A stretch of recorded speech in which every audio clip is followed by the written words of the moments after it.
teman-teman sekalian, jumpa lagi ya. Malam ini mumpung cerah, baru malam ini awannya baru hilang. Setelah 2 bulan ada sih beberapa malam, cuman sebentar 5 menit clear terus berawan langsung hujan. Baru malam ini dari tadi siang memang agak lumayan cerah, lumayan. Nah, episode kali ini saya akan coba bahas tentang guiding atau auto guiding, teman-teman. Udah lama saya sebenarnya pengen buat video tentang auto guiding, tapi belum sempat. Mudah-mudahan malam ini kita coba buat ya, coba kita bahas sedikit-sedikit lah, kurang lebih kupas apa itu auto guiding. Nah, auto guiding sendiri itu adalah seperti hidup ya. Hidup itu kan perlu di guide biar lurus terus jalannya. Begitu juga exposure atau astrofoto, apalagi atau terlebih target kita itu adalah deep sky object atau objek-objek langit dalam yang memang memerlukan exposure yang lama.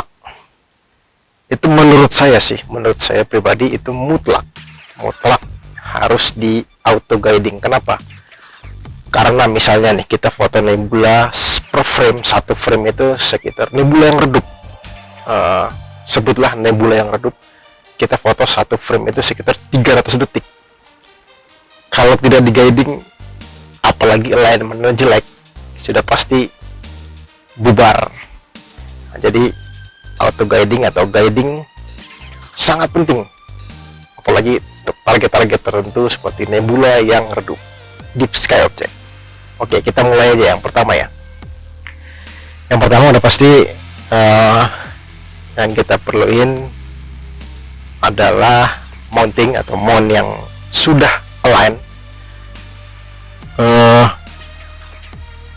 Guiding sendiri sebenarnya fungsi utamanya atau salah satu tujuan utamanya adalah mengatasi line yang masih ada error. Nah, alignment yang error ini bisa ditutupi atau bisa di patch dengan si guiding ini. Syarat yang pertama itu mountingnya sudah align atau sudah sejajar, sumbu utara selatan bumi. Oke, selanjutnya adalah tentunya adalah guide scope ya teman-teman sekalian, guide scope dan guide kamera, teleskop pemandu dan kamera pemandu. Oke, selanjutnya itu adalah teleskop pemandu ini atau guide scope ini teman-teman tidak perlu terlalu besar atau nggak perlu gede-gede, yang kecil aja. Nah, saya punya ini atau teleskop saya ini adalah diameternya 60 mm aja teman-teman, 60 mm, panjang vokalnya atau vokal lengthnya sekitar 250 mm.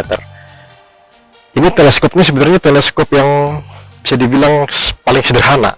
Teleskop pemandu atau guide scope itu nggak perlu spek yang tinggi-tinggi, cukup ya teleskop yang sebenarnya teleskop rakitan pun yang teman-teman sudah dibuat sama teman-teman yang DIY itu ya, DIY itu bisa, menurut saya sih bisa dijadikan guide scope. Teleskopnya teleskop kecil 50 mm, lebih kecil lagi banyak kok, bisa pakai yang teleskop yang lebih kecil lagi mungkin, atau 40 mm ya aperturnya, itu kayaknya bisa, tapi saya belum pernah coba. Nah, kita sekarang malam ini atau alat saya guide scope-nya 60 mm, vokal length 240. Terus kamera pemandunya itu kamera T7 namanya, merek Chinese juga, banyak di AliExpress. Iklan nih gitu, bukan iklan, tapi saya memang belinya di kebanyakan peralatan saya belinya di AliExpress. Teleskopnya kameranya kecil aja, punya saya T7, mungkin udah pernah sering saya bahas ya di video-video sebelumnya. Cukup kamera kecil, yang penting bisa long exposure, itu aja syaratnya, nggak perlu spek-spek yang tinggi juga. Jadi cukup guide scope sama guide cam.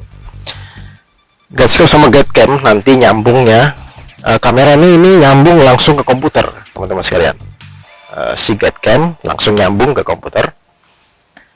Terus selanjutnya adalah mounting ini yang tadi kalau udah align ya, udah balance dan lain sebagainya, tinggal disambung. Nah, syaratnya yang paling utama juga, salah satu syarat utama itu mounting ini bisa berkomunikasi dengan komputer teman-teman. Nah, kalau mount saya Ioptron atau Ioptron itu sudah rata-rata mount astronomi itu sudah ada software ASCOM-nya. Nah, si ASCOM inilah yang software pihak ketiga yang memfasilitasi mounting dengan komputer. Udah banyak ASCOM ini memfasilitasi banyak jenis mounting. Rata-rata sebagian besar astronomi ada software ASCOM-nya. Nah, ASCOM inilah yang menjembatani antara si mounting dengan komputer. Jadi mountnya bisa dikontrol, bisa berkomunikasi dengan komputer.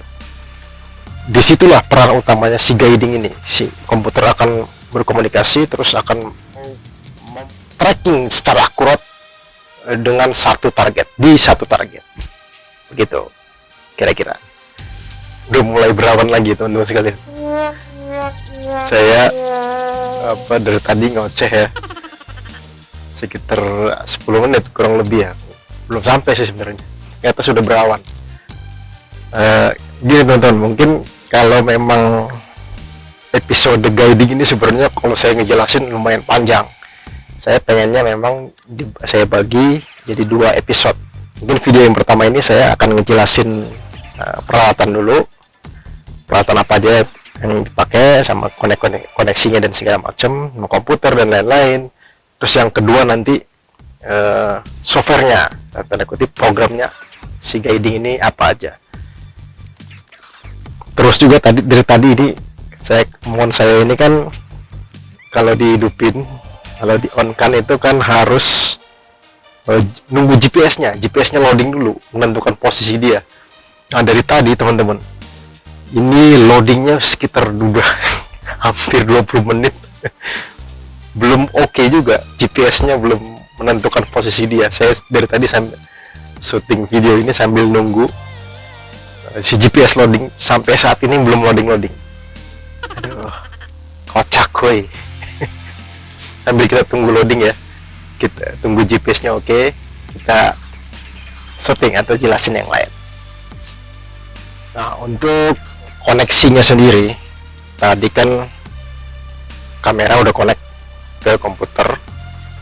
Mounting itu connect, kalau punya saya nih, versi saya atau Ioptron ini, Ioptron CM25P ini, itu koneksinya ke hand controller. Dari sini itu ke hand controller. Nah, dari hand controller itu nyambung pakai koneksi 232 teman-teman sekalian. Mungkin sudah saya pernah jelaskan ya di video sebelum, beberapa video itu. Jadi koneknya pakai RS232, konektor RS232 komputer.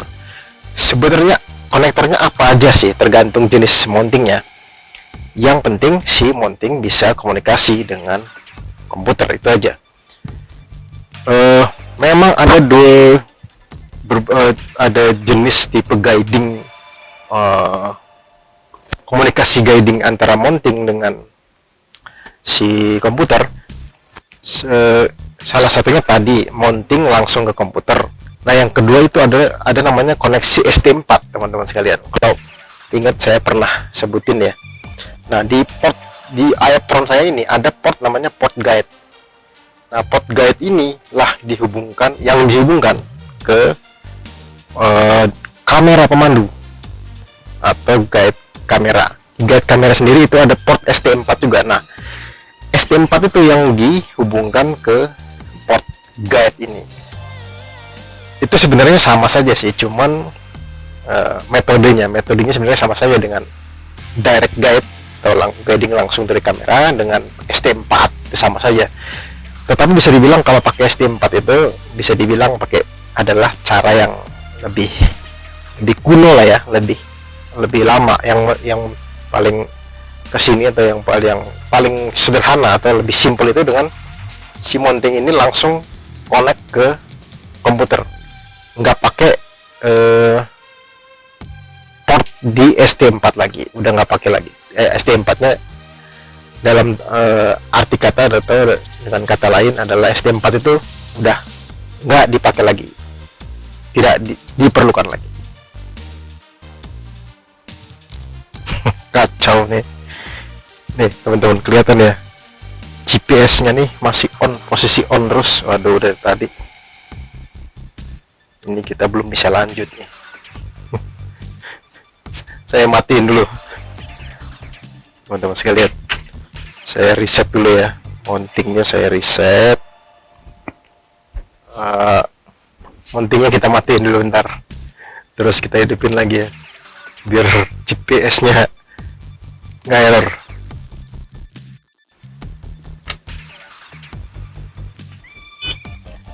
Mudah-mudahan cepat loadingnya nih. Udah, kita tunggu. Mungkin itu ya teman-teman, peralatan yang pasti itu mounting, teleskop pemandu atau guide scope, kamera pemandu atau guide cam, dan perkabelan atau koneksi dan lain-lain komputer. Softwarenya nanti kita pakai lagi si Nina, andalan kita, Nina atau Naina. Itu nanti sudah terintegrasi PSD. Nah, software untuk guiding yang kita pakai kali ini adalah PSD2 atau PHD2, yang software yang sudah terkenal handal. Saya belum tahu sih software yang lain untuk auto guiding, selama ini saya tahunya cuma PSD2 aja. Memang luar biasa nih PSD2 ini, software gratis, program gratis, tapi karena mungkin ya developernya itu adalah pencinta astro atau memang orang-orang yang berkecimpung, salah satunya Dylan O'Donnell itu developernya PSD2 itu membuat dedikasi atau program ini yang luar biasa, dibuat untuk kita astrofotografer, para amatir yang mencintai. Jadi kita bisa pakai secara gratis. Mungkin kalau untuk mau donasi bisa, tapi mereka nggak menuntut untuk donasi. Top, PSD2 luar biasa. Udah setengah jam, mountnya belum, GPS mountingnya belum loading juga teman-teman. Jadi statusnya itu masih on. Dia iOptron saya ini emang statusnya itu kalau di pertama on kan, pertama dihidupin itu statusnya namanya on. Kalau sudah GPS-nya sudah oke, statusnya oke. Nah, sampai sekarang GPS-nya masih on terus, masih loading. Dalam artian mount-nya nggak bisa dipakai teman-teman sekalian. Kalau posisinya masih on, statusnya on, itu nggak bisa dipakai untuk tracking si mounting ini. Tadi setelah saya lihat-lihat, setelah saya pantau ini, karena memang cuacanya berawan teman-teman sekalian. Cuacanya kayaknya nggak tahu ya, mungkin sih ada pengaruhnya ya, saya juga nggak ngerti juga secara signifikan pengaruhnya ke GPS. Tapi nggak biasanya selama ini, biasanya 2 menit ya nyampe sih, 1 menit itu langsung oke dia bunyi itu tap, itu berarti udah oke si GPS-nya. Nah, ini sampai sekarang belum on juga. Jadi malam ini memang kita tidak, kayaknya cukup sampai di sini aja. Saya ngejelasin hardware-nya, peralatan. Mudah-mudahan besok malam cerah lagi, kita lanjutin guide atau auto guiding versi atau edisi yang kedua atau part 2. Malam ini part 1 cukup mungkin. Nanti kalau ada pertanyaan-pertanyaan mungkin ya sambil saya buat video yang part 2, silakan aja pertanyaan di kolom komentar atau DM saya atau chat saya, silakan. Nah, sekian dulu untuk malam ini. Awannya memang nggak bisa diajak kompromi. Mudah-mudahan besok nggak berawan. Amin.